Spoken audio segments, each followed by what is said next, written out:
Thank you, Madam Secretary. Let me also just add one thing. You've probably also read reporting that Secretary Lutnick was pretty open in an interview about not having spoken to Mr. Epstein or interacted with him after 2005. And then we go on to learn that Secretary Lutnick not only went to the island, there were visits, they went into possible business together, communicated with his wife. So there were numerous interactions that happened after that interview. We believe that Secretary Lutnick should be in front of this committee answering questions, especially when he's choosing to essentially lie about his interactions with Mr. Epstein. Would you agree that Secretary Lutnick should come and testify? I think everyone that the committee sees playing a prominent role in the files should be deposed. That is your job. Your job is to try to get to the truth as best as you can determine it. And that should be the guiding principle, it seems to me, as to who you ask to come before you. Thank you.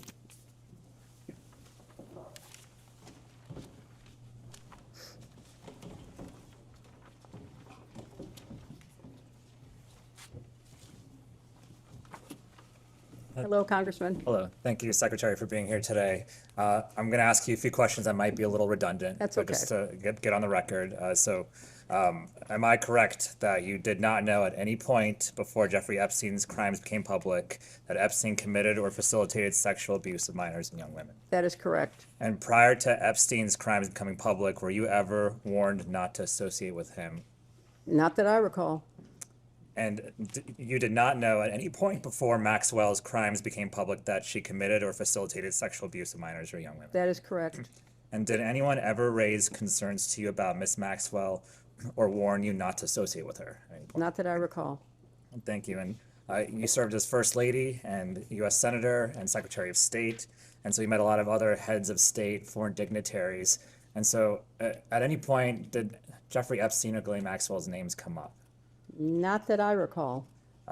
And you mentioned you did a lot of work on human trafficking. Could you talk a little bit more about that? And then also, I would love to know if Jeffrey Epstein or Ghislaine Maxwell's names ever came up. No, I can tell you that those names never came up, as I said, prior to their crimes becoming public. I don't think people knew. Or if they did know, they were not sharing that. Or if they did share it with the FBI or the Justice Department, the investigations never went anywhere. So I don't know that anybody would have ever raised those names, and I don't know that anybody knew to even look into it.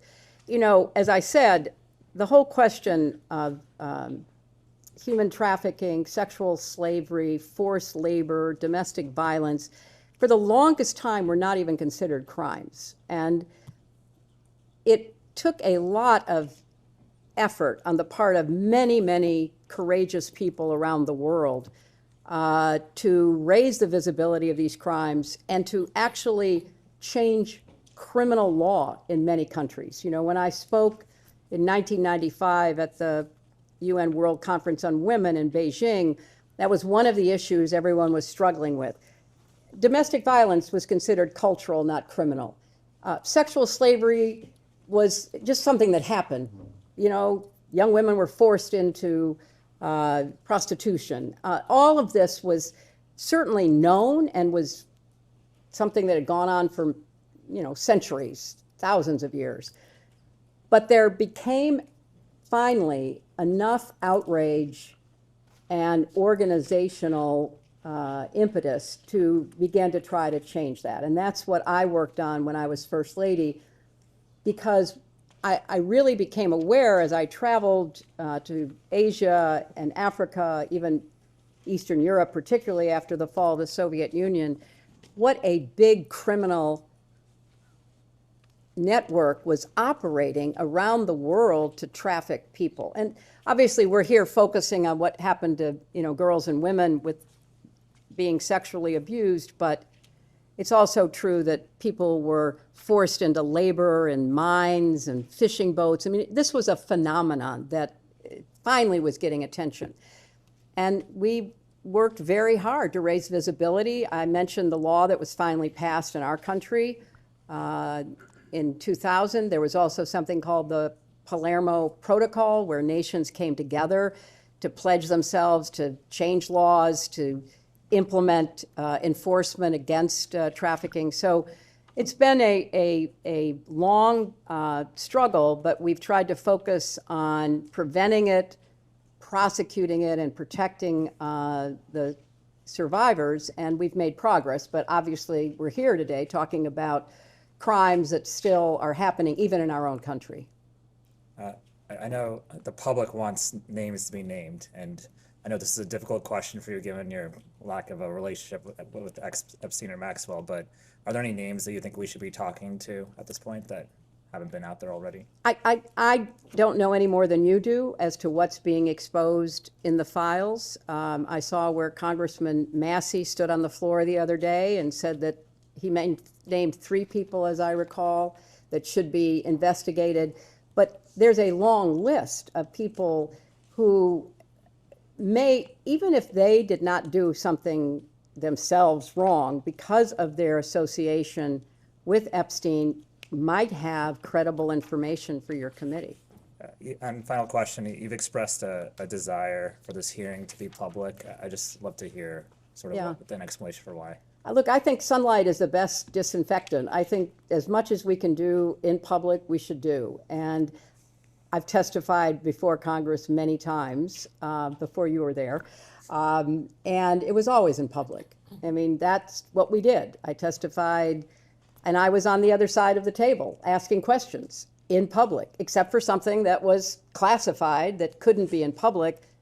What we did was in the sunlight, in front of the press, because people, namely our constituents, deserve to know what we are finding out and to go along with us, with few exceptions, to understand, what the Congress is doing. So I believe for a long time, I think we should be testifying in public, and I think it would benefit this committee for people to see that you're actually doing things, and especially if you call people who have some credible information for you, that you are committed, regardless of the cover-up in the Justice Department or whatever directions the DOJ is getting from the White House, you are determined to find out the truth. Thank you.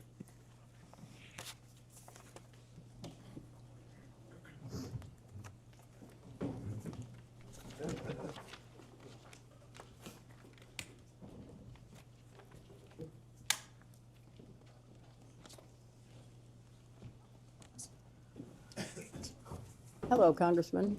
Secretary, how are you? I'm okay.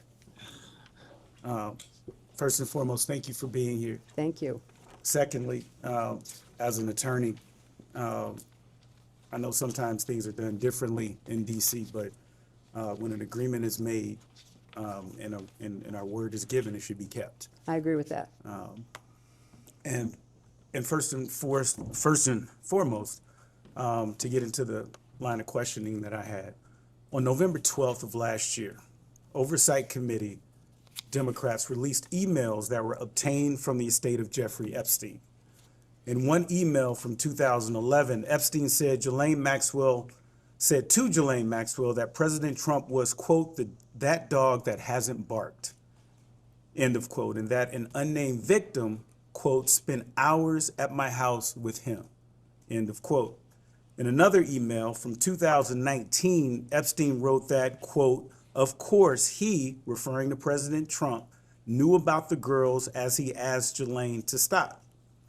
2 days later, President Trump directed Attorney General Pam Bondi to investigate President Clinton and other prominent Democrats in order to distract from his own close ties to Jeffrey Epstein.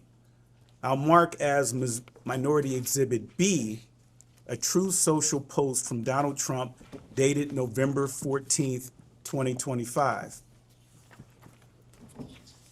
And I think you have that now. As you can see, President Trump's post refers to Jeffrey Epstein's crimes against young girls and women as the Epstein hoax, end of quote. His post also completely ignores several other high-profile individuals, including Republicans and allies of President Trump, who are known to have had relationships with Epstein. In fact, the Epstein files contain numerous officials in the current and previous Trump administrations who have connections to Jeffrey Epstein, including, but I'm not sure limited to, Howard Lutnick, RFK Jr., Steve Bannon, Elon Musk, Tom Barrack, Kevin Warsh, and Mehmet Oz, to name a few. Secretary Clinton, to your knowledge, has the Trump administration done anything at all to investigate these other individuals with ties to Epstein? Congressman, I know of nothing, just reading the press. I obviously have no inside information that there has been any effort whatsoever to investigate the names that you just mentioned or any others who might have credible information about Jeffrey Epstein's crimes. And I think that's where this committee comes in. You are not beholden to the Justice Department. You have an independent Article I jurisdiction. You are the co-equal branch of government, and you have the responsibility to pursue what the Justice Department apparently is failing to pursue. The other point I would make is, having observed President Trump up close and personal for a number of years now since I ran against him, he has a tell. He has a behavioral tell. Whenever he is worried about being found out himself, he accuses somebody else of doing what he actually has done. And it's just a pattern with him. So it's no surprise to me that all of a sudden, what he promised in his campaign to reveal, everything about the files, and then when his people began looking in the files and realized how potentially incriminating they were of him, all of a sudden, that was no longer the focus. It was blaming Democrats, talking about a hoax, saying move on, there's nothing to see here. That is a typical pattern of President Trump's behavior, which speaks louder than all the words that he speaks and all of the Truth Social posts that he makes. He clearly knows what he did. He knows what others did, because remember, one of the emails that has come out recently is he called the police chief of Palm Beach at the time Epstein was arrested, according to reporting, to say, I'm so glad you got him. I'm so glad you're stopping him. Well, how would he know that? How would he know that?